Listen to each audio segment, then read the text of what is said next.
Halo semuanya, selamat datang di Diksi, Dialog Inspirasi.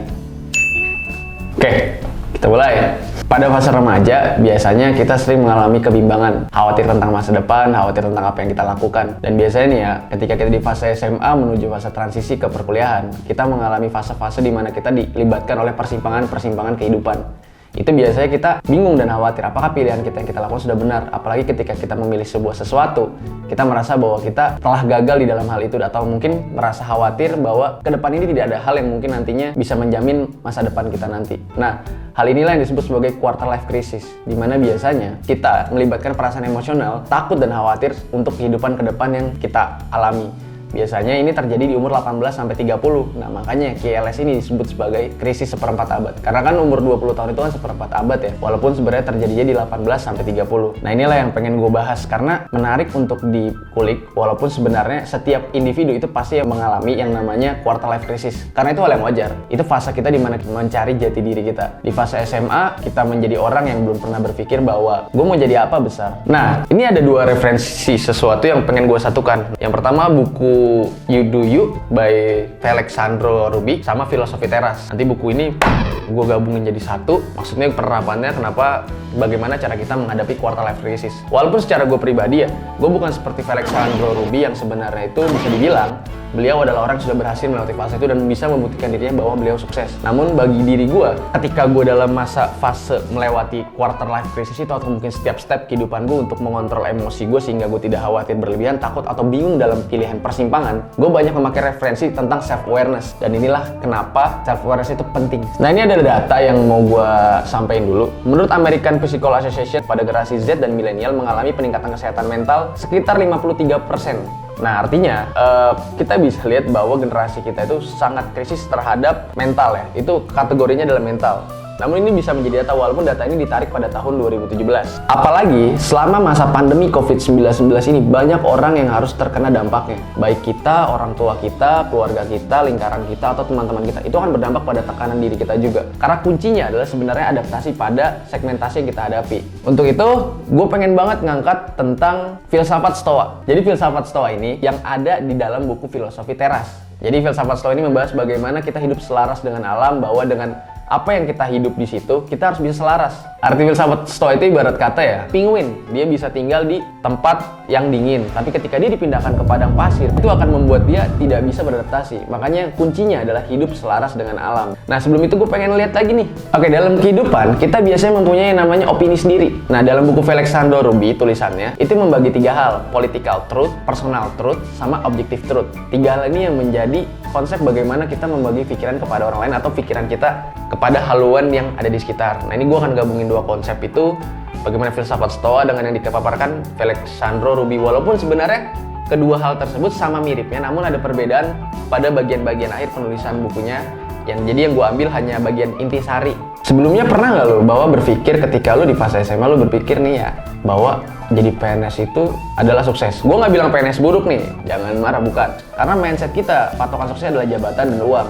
Nah, inilah yang disebut sebagai pilihan yang kita mungkin khawatir terhadap hal lain. Sebenarnya adalah perspektif kita yang salah memandang hal tersebut. Lu padahal punya passion, punya talenta, punya hal yang bisa lu kembangin. Sehingga lu nggak harus menjatuhkan pilihan lu pada sesuatu yang sebenarnya itu adalah opini dari masyarakat. Sebelum itu lu harus kenal diri lu sendiri. Felix Sandro Ruby itu membagi kita untuk mengenal diri, kita harus tahu 2 hal dulu. Yang pertama, apa yang kita rasa kita kuasai dan apa yang sebenarnya benar-benar kita kuasai. Untuk lu benar-benar bisa membedakan kedua hal tersebut, itu harus melewati yang namanya proses. Biasanya ada 2 hal yang dikategorikan oleh Felix Sandro Ruby dalam bukunya. Pertama itu adalah Dunning-Kruger effect. Itu adalah orang yang terlalu percaya diri, namun sebenarnya kemampuannya itu tidak seberapa. Artinya maksudnya skillnya tidak sesuai dengan kepercayaan diri dia. Biasanya ini orang yang baru belajar, nih dia udah paling tahu nih di tongkrongan. Belajar dikit atau tahu sedikit, dia langsung masih merasa paling bisa lah. Padahal masih banyak langit di atas langit. Ada juga yang namanya impostor syndrome. Nah, ini juga bahaya ketika lu dimana sebenarnya lu punya skill dan talenta tersebut. Namun sayangnya lu tidak dapat mengetahui jati diri lu. Nah, yang bagus adalah di posisi mana? Di posisi lu ada di tengah-tengah. Lu tidak harus menjadi Dunning-Kruger effect tadi dengan impostor syndrome tadi. Lu harus tidak di posisi kedua hal tersebut, melainkan pada kurva yang di tengah-tengah. Anjay. Nah, dengan adanya political truth, objective truth, personal truth itu, lu harus dapat mengimplementasikannya di kehidupan lu. Pertama adalah personal truth. Ketika lu punya keyakinan atau suatu hal yang lu percaya, itu adalah personal truth. Itu biasa diambil dari pengalaman lu sendiri, pendidikan lu, keluarga lu, atau setidaknya selama kehidupan lu udah belajar apa. Itu adalah personal truth. Sedangkan setiap individu lainnya itu biasanya punya pengalaman-pengalaman yang berbeda dan mereka punya pendapat yang berbeda, atau bukan masyarakat juga punya pandangan yang berbeda. Itu yang disebut sebagai objective truth. Lalu ada juga yang namanya political truth. Itu sesuatu yang sifatnya biasanya melibatkan kepentingan emosional, sesuatu kebenaran yang diubah untuk suatu kepentingan lain. Pasti di antara lu punya sahabat-sahabat, teman, keluarga, atau mungkin temen yang kasarnya itu sebagai teman cerita lu. Karena ketika lu berbagi pandangan bukan di lingkaran yang sehat, itu mungkin lu akan mendapatnya justru membuat mental lu down. Tapi ketika lu bisa bicara pada teman-teman lu yang lu percayai dan mereka benar-benar loving, mencintai lu, itu membuat lu justru akan menemukan apa yang lu jalani. Itu adalah tips untuk lu mengetahui jati diri lu seperti apa. Lalu bagaimana dengan takaran, dengan ketakutan, kesuksesan, apa yang kita pengen jalin, kita pengen jadi apa, kita pengen seperti apa. Jujur, sebenarnya juga kadang ya, orang tua bukan jaminan untuk lu menjadi orang yang benar-benar bisa sukses takaran orang tua lu. Jadi lu bisa menyimbangkan hal-hal itu dengan di sekitar lu gitu. Kenapa gue bilang begini? Karena contohnya, gue akan contoh kulik salah satu YouTuber terkenal namanya David yang channel Gadgetin. Dia itu tidak dapat restu orang tuanya untuk membuka YouTube gitu. Pada akhirnya dia memutuskan untuk buat proposal, dia kirim ke kakaknya bahwa dia pengen bikin konten YouTube. Akhirnya kakaknya membiayai David buat dia buka YouTube tersebut, dan sampai sekarang dia sukses dengan banyak followers. Berapa udah subscriber? Udah MM-an lah subscriber si David. Ya sebenarnya cerita ini gue ambil dari bukunya Alexandra Ruby lagi. Keyakinan adalah dari diri kita sendiri, takaran kesuksesan juga dari kita sendiri. Lalu untuk menghadapi tadi, gue udah mengasih lu bagaimana cara mengatasi jati diri. Ada juga yang namanya filsafat Stoa. Filsafat Stoa adalah sebuah aliran mazhab Yunani kuno yang dulu dibawa sama namanya Zeno. Dia ini mengajarkan bagaimana kita harus selaras dengan alam. Memang tidak ada kevalitan tentang filsafat Stoa ini, namun banyak yang gue bisa adopsi untuk bagaimana kita dapat menjalani hidup dan dengan rasa bersyukur. Walaupun setiap hari ini dogma-dogma tentang agama itu udah selalu diperintahkan bahwa kita harus bersyukur. Namun ada satu catatan bahwa filsafat Stoa harus dilatih dengan benar-benar kita implementasi. Dalam artian apa yang gue jelaskan di sini itu hanya sebagai pembukaan. Intinya kalau lo mau ngelakuin atau enggak, atau bisa berhasil atau enggak, itu kembali kepada diri kita sendiri. Filsafat Stoa itu mengajarkan 4 hal: iri hati, takut, rasa khawatir, dan kesenangan. Lu harus menghindari 4 hal tersebut.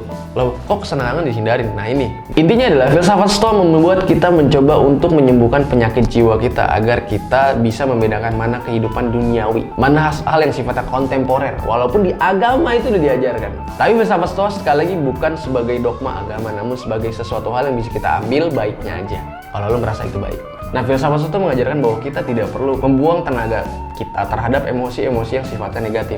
Walaupun sebenarnya ini butuh pelatihan yang panjang, butuh learning by doing banget. Sekali lagi gue bilang, learning by doing parah dah pokoknya. Nah, jadi langsung ke inti poin dari filsafat Stoa ini. Ada yang namanya dikotomi kendali. Jadi filsafat Stoa itu membagi kepada 2 hal. Yang pertama adalah hal yang dapat lu kendalikan, kedua hal yang tidak dapat lu kendalikan. Apa sih hal yang dapat lu kendalikan? Prinsip lu, keyakinan lu, agama lu, itu yang dapat lu kendalikan. Lalu apa yang tidak dapat dikendalikan? Bencana alam, omongan orang, lalu apa lagi? Tai kucing yang nggak sengaja lu injak di jalanan. Itulah adalah bagian dari rantai individu kucing yang mungkin dia nggak bisa dapat pasir buat tumbuh berak, itu kayak gitu.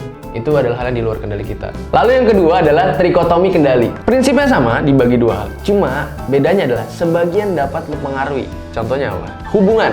Ketika lu berhubungan sama pacar lu, hal yang dapat lu kendalikan apa? Lu bisa memberikan kasih sayang dia, lu bisa memberikan cinta, hadiah buat dia. Tapi ada yang nggak bisa lu kendalikan, itu apa? Perasaan dia ke lu. Namun apa yang bisa lo kendalikan akan mempengaruhi apa yang tidak bisa kita kendalikan. Wah anjing nih, mikir lo pasti lo pas denger omongan ini. Berarti contohnya lagi adalah pekerjaan. Lo berusaha bekerja keras, lo berusaha membahagiakan orang tua lo. Lo berusaha membuktikan bahwa lo adalah anak yang benar-benar berbakti. Itu hal yang dapat lo kendalikan. Tapi ketika mindset orang tua lo, dia punya mindset yang berbeda dan bilang bahwa lo masih belum jadi anak berbakti, itu di luar kendali kita. Namun kita sudah mencoba mengendalikan apa yang ada di luar kita karena fokus dalam hal yang kita kendalikan. Ayo, bingung kan? Paham nggak?